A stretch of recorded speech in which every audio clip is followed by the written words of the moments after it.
Monroe Park is a popular hangout spot for many Richmond residents, but the trash here has left many disgusted. With the talk of the government shutdown, many are left wondering what will happen next. The man ran this way right outside of his house where he later collapsed. Good evening, Khiree. Good evening, Sierra. This is a situation that many students will face, and while some already have jobs lined up, others may end up stuck. Like many students, VCU junior JC Barr will be working this holiday season. She works at Pier 1 in Northern Virginia. I worked there before when I went to Nova, so I transferred here and I didn't have it, so they told me they would hire me back for the holiday season. A recent survey of hiring managers by Snag-a-Job showed that 69% of managers plan to hire for the holiday season, which is up from 63% last year. But with many stores cutting back temporary employees while others are hiring more, retailers are sending mixed signals on the outlook of jobs this holiday season. This comes as big box store Target says its holiday hiring will be down by 18,000 jobs. On the flip side, online retailer Amazon says they'll hire 70,000 full-time workers this year. And it's not just big businesses that are experiencing a downward trend. Many other businesses like Rainbows here on Broad Street also plan to hire less this holiday season. Manager Ebony Myrick says there's good and bad news.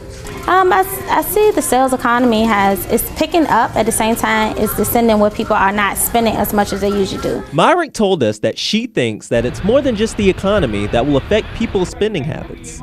But for those who still plan to apply for a job this holiday season, Myrick offers some advice. Don't get discouraged. Simple words to add some jingle to your job looking. Now, while stores like Target plan to scale back on their hiring of seasonal employees, several big stores like Walmart and Macy's plan to boost their hiring from last year. Back to you, Paula. Good evening, Joel. According to officials, this is an issue that can lead to much bigger problems if ignored.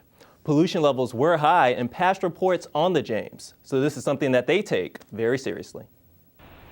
There's something in the James. Well, I would never swim in the river. And some think it's given the entire Richmond area a dirty image. I think that's pretty bad because that affects our tourism and it affects our economy. The James River Association, a local non-profit environmental group, issues a report card for the river every 2 years. The latest report graded the health of the James at a C. James River Association CEO Bill Street says that the river's health is an ongoing issue that needs to be addressed. We haven't seen the progress that we'd really like to see. The report card graded the river in categories of habitat, pollution, fish and wildlife, and restoration efforts. The largest score decline was in the pollution category, which fell 11% from last year. And according to the association, recent efforts to reduce pollution have stalled. Those efforts include education programs, river improvement projects, and work with city and state government for funding. In the meantime, the association continues to try to boost the quality and look of the river. We work with communities up and down the river to do projects that will improve the river, and we work with our policymakers in particular to make sure that the programming and the funding is there to really make additional progress. Progress the association hopes will help the James ace the next test with a little work and awareness. Now, the report notes that even though pollution levels are high, it's not affecting wildlife, as the number of bald eagles continue to rise on the James. Back to you, Rebecca. Now, CBS 6 News at 6. Good evening. We begin with breaking news out of Richmond. I'm Khiree Stewart. Mayor Jones announced his $200 million plan to revitalize Shockoe Bottom. It centers around a new stadium for the Flying Squirrels. Now, the plan not only includes a new stadium, but apartment buildings, a hotel, and a promenade lined with shops.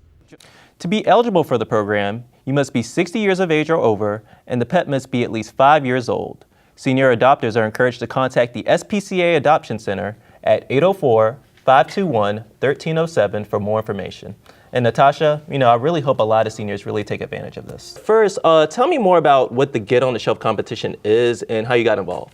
Okay, the Get on the Shelf competition is a place where vendors can submit their products to Walmart.com. Now, I've read that you've had this idea for quite a while, like over Yes. a year or so. Where exactly did you get the idea of a wristband that you can leave a message on? I love wristbands. I love like the Live Strong craze, and I mean, I didn't wear silly bands, but I did love that craze too.